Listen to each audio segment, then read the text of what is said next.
Agora vamos lá, Diegão. Conta pra gente a sua história, mano. De onde você é, o que você já fez, o que você estudou e como é que você chegou a ser um youtuber de sucesso? Eita, nós, tanta coisa. Bom, eu nasci aqui na Lapa, que nem eu falei, né? Mas eu já morei lá no Rio Grande do Sul. Quando a minha mãe foi a trabalho, uma época a gente morou por 2 anos lá. Depois a minha mãe voltou, porque a filial da empresa dela fechou, e a gente foi morar na Praia Grande. Tá. A minha avó morava lá, e aí ficava fácil para ela cuidar da gente e tudo mais.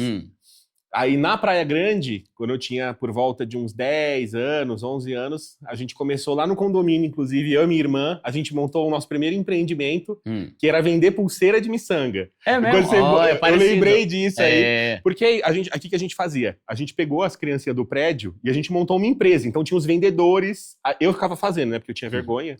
Então eu fazia as miçangas lá e a minha irmã passava de porta em porta falando, ô, você não quer vender? A gente tá vendendo pra sua... Eu lembro que ela vendeu pra uma bebezinha lá e tal. Então, desde pequena, a gente tinha esse negócio de ficar vendendo tudo. Pra fazer o seu dinheiro, né? Pra fazer um dinheirinho. Tudo bem, depois a gente acabava fechando a empresa, gastava tudo e depois pedia de novo pro pai e pra mãe financiar pra abrir tudo de novo, ficava nesse, né? Mas era uma coisa bem legal. Aí depois eu voltei a morar aqui em São Paulo, a gente morou aqui na freguesia do Ó. Fiz técnico de informática, que aí quando eu comecei a aprender a programar, então eu fazia site pra pizzaria também. Ah, é? Comecei a fazer isso pra ganhar um dinheiro. Aí eu entrei na USP, né, na Poli, que é na Faculdade de Engenharia de Computação. Você fez engenharia na USP? Fiz. Caramba, você é nerd, hein? Caramba, mano. Eu entrei na escola técnica aqui, Basilides. Na verdade, eu entrei no Basilides aqui e tive que sair porque eu ia repetir de ano. Eu falei, eu vou voltar pra escola pública normal lá porque eu não quero perder um ano, não. Caramba, você entrou em engenharia na USP? Entrei em engenharia. Treta, hein? Aí foram 2 anos de cursinho que a gente fez. Você sempre foi um bom aluno? Não. Sempre fui um péssimo aluno. É mesmo? Na verdade, assim, ó, no ensino médio, eu sempre tirava notas regulares ali. Matemática eu era péssimo. Só que quando eu comecei o técnico, junto com o ensino médio, eu fiz técnico de informática. Nessa ZTEC que tem? Na ETEC. Foi uma ETEC que era filial da Basilides, inclusive, que era a ETEC lá da Brasilândia. Ela abriu como uma filial primeiro, depois virou uma ETEC própria. Ah, boa. Era a ETEC paulistano lá. E tinha um prêmio. Como é que era? Você fazia o curso que era 1 ano e meio, e o melhor aluno dos todos os cursos da escola ganhava um prêmio para ir para os Estados Unidos, com tudo pago. Era um negócio do governo mesmo, de São Paulo. Então eu falei, se eu me matar, eu consigo ganhar. Então eu comecei a gostar muito dessa parte de informática para conseguir ganhar. E consegui ganhar, inclusive, depois. E foi mesmo? Foi, fiquei 1 mês lá. E aí, tipo, eu aprendi. Foi a primeira viagem que eu fiz, assim, na minha vida, que eu veio de avião e tal. E aí foi top. E isso me deu gás para entrar na engenharia de computação.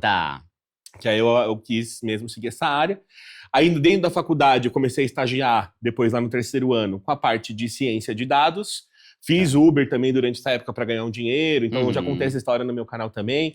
A faculdade lá, a USP, ela não deixa você estagiar cedo. Você entra como aluno, o seu período é integral. 1º ano, 2º, 3º.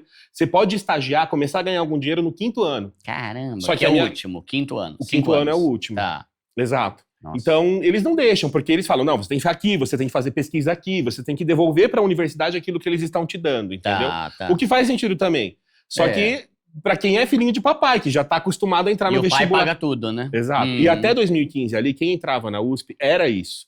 Era a galera que tinha acesso só ao filhinho de papai, que não precisaria trabalhar. Então, tipo assim, a minha mãe e meu pai, eles não são ricos, a gente morava lá na freguesia do Ó e tudo mais. Então, aí eu tive que começar a trabalhar para ajudar, para complementar a renda da minha mãe, só que a faculdade não deixava. Tanto é que eu ia trabalhar no Itaú, sabe pode falar? Pode. Esse IT, que tem tipo a cópia tipo, do Nubank, conta digital. Eu ia trabalhar no projeto que ia ser o IT, cheguei a fazer tudo, e aí a faculdade falou, não, você não vai, você não pode. Eles não assinaram. Aí eu comecei a fazer Uber e tal. Aí depois eu entrei... Um trabalho informal, tudo bem. Aí você foi pro Uber. Porque aí eles não tinham como controlar, eu fazia se eu quisesse. Então eu ia pra escola, aí saía da faculdade e começava a fazer Uber pra depois voltar pra casa. Como um auxílio, entendeu? E aí, assim, deu tudo de errado, porque aí bati, nossa, quase morri. Arrancaram a porta do meu carro quando eu abri, assim, arrancaram a porta. Eu tive que consertar o carro da pessoa e o meu. Caramba. Que eu abri a porta e... Lá se vai 2 anos de lucro do Uber, né? Tudo que eu ganhei, depois eu tive que pagar. Mas aí, assim, aí eu comecei a fazer o estágio na área de ciência de dados. E aí eu comecei a trabalhar com isso. Que seria tipo o TI de hoje em dia. A TI, ela é dividida em várias grandes áreas. Então a gente tem a engenharia de software. Então todos os aplicativos que você vê né? Geralmente a gente chama isso de engenharia de software, aplicativo, construção de site, todas essas interfaces. A parte da ciência de dados, ela é a parte que cuida da parte da inteligência artificial. Então, assim, o algoritmo do YouTube foi feito pelo time de ciência de dados do YouTube, por exemplo. O algoritmo do Nubank, que te aprova ou não no cartão de crédito, foi feito pelo time de ciência de dados lá do Nubank. Entendeu? Então, foi nessa área que eu vi, eu me apaixonei, porque eu falei, caramba, olha que decisões importantes e como isso pode dar muito dinheiro ou fazer a empresa gastar muito menos com base num negócio desse que você cria, entendeu? Então é algo muito importante para a empresa, né? Exatamente. Investir nisso, né? E hoje em dia, hoje em dia você vê esse negócio, NVIDIA estourando, aí você vê ChatGPT, inteligência artificial dominando cada vez mais, então é uma área super promissora. E eu tava mirando a minha carreira ali, porque foi o que eu mais gostei.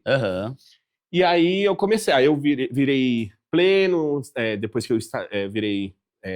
funcionário mesmo. Do estagiário eu virei funcionário, né, que era júnior, depois foi pra pleno, aí pra sênior, eu fui criando a minha carreira, aí eu resolvi criar o canal do YouTube. De finanças, já? De finanças. Mas por quê? O que tem a ver uma coisa com a outra? Cara, eu ia criar um canal de programação, porque o cara que trabalhava comigo, no meu time, ele criou um canal de ciência de dados, inclusive o canal dele tá lá com 100 e poucos mil inscritos, e eu vi nesse um ano, esse começo da pandemia, ele criou o canal do zero e foi pra 70 mil inscritos lá na época.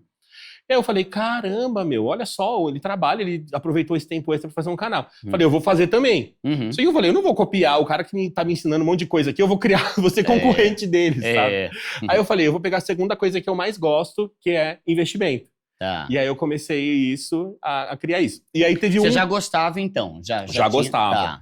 Só que aí teve uma influência também sua. Que eu acho que eu até te falei essa história.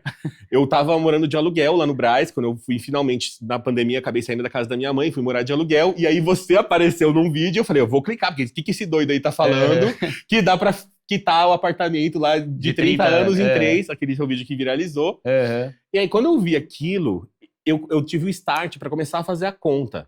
Porque eu nunca tinha feito a conta se valia a pena eu comprar meu apartamento ou se valia a pena eu morar de aluguel. Eu sempre acreditei no papo dos youtubers maiores que falavam, oi, mora de aluguel a vida inteira e deixa seu dinheirinho investido aqui na minha corretora de estimação. Então, tipo... E aí eu peguei e falei, não, vou fazer a conta.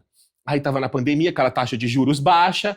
Falei, meu, se eu comprasse esse apartamento que eu moro de aluguel hoje, eu ia pagar menos do financiamento com o negócio sendo meu no final, do que o aluguel que eu pagava ali, entendeu? E como eu já tinha começado a investir da época de estagiário, da época do Uber, tudo que eu guardava eu começava a investir, eu tinha o dinheiro para dar de entrada. Boa. E aí eu fiz isso, eu consegui comprar meu apartamento, e aí quando veio o apartamento novo eu falei, eu vou começar o meu canal na área de investimento. Caramba, que da hora, meu. Tanto é que os 3 primeiros vídeos do meu canal é como eu comprei a minha casa, como que tá o financiamento, que foi uma cópia do seu, que eu falei, não, se o dele viralizou também vou fazer.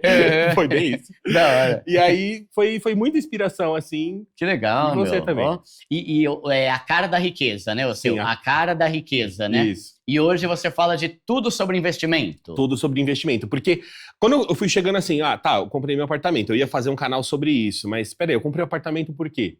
Porque eu comecei a guardar dinheiro quando eu ganhava pouco. Quando eu tinha esse salário de estagiário. Eu ajudava uma parte da minha mãe, a outra parte toda praticamente eu investia, em vez de gastar com um monte de coisa que eu poderia ter gasto.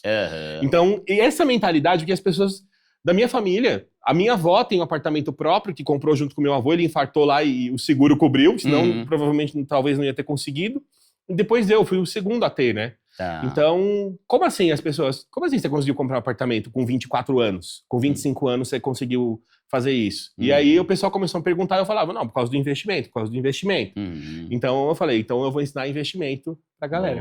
Caramba, que da hora, hein, meu? E hoje você tem o teu canal, você trabalha ainda com alguma coisa relacionada à tecnologia ou parou? Então, eu me demiti, faz 3 meses que eu me demiti, e aí agora eu tô focando no canal 100%. Então eu fiquei 3 anos levando em paralelo os 2 trabalhos, porém agora eu tô 100% focado no canal. Da hora demais. E você tá no YouTube, você tá no Instagram. O Instagram, você tá, qual que é o nome lá? É diego.bechara. Com CH, né? Com Bechara. CH. Tá, boa, da hora. E, mano, conta pra gente que essa história aí, você começou a investir tendo R$50, é isso mesmo? Comecei com R$50. O primeiro investimento que eu fiz na vida foi um CDB. Foi uma colega de faculdade que falou pra mim ali, nossa... eu tô colocando dinheiro aqui, eu falei, mas esse negócio é seguro mesmo? Ela falou, não, eu já tenho... Ela mostrou o dinheiro que ela já tinha uma grana boa lá. Aí eu fui colocando lá, foi um dos primeiros bancos que fez na época, aquele banco Sofisa, sabe? Ele tinha um CDB lá 110%. É que pra mim é um dos melhores CDBs que tem, né? Porque faz um tempão que eles não mudam os 110. Os outros vai sempre diminuindo, eles continuam, Eles continuam. Faça chuva, faça sol, sobe, cai a Selic lá, o CDI, eles deixam. Mesmo. E com liquidez diária, né? Que dá pra sacar a hora que quiser. Exatamente. Então foi o primeiro investimento que eu comecei. E assim, paralelamente, assim, o meu pai também me deu um livro que o amigo dele tinha escrito. Era um livro de como começar nos investimentos para adolescente, para pessoas mais que estão começando agora. E aí que eu entendi ali a mágica dos juros compostos. Então, isso também foi meio que tudo paralelamente se alinhando para eu começar a ter essa mentalidade. E aí, desde cedo... Então, por exemplo, eu fazia Uber. Quando eu fazia Uber, quando não batia o carro, não tinha multa para pagar, eu guardava uma parte do dinheiro. Aí, quando eu comecei o estágio, também, metade do valor, metade cravado, eu falava, eu vou guardar metade, a outra metade eu vou ajudar minha mãe. Então, eu fazia basicamente isso. E aí, isso me deu uma mentalidade, porque para quando eu ganhasse mais depois que eu virasse pleno, sênior, eu continuasse fazendo isso.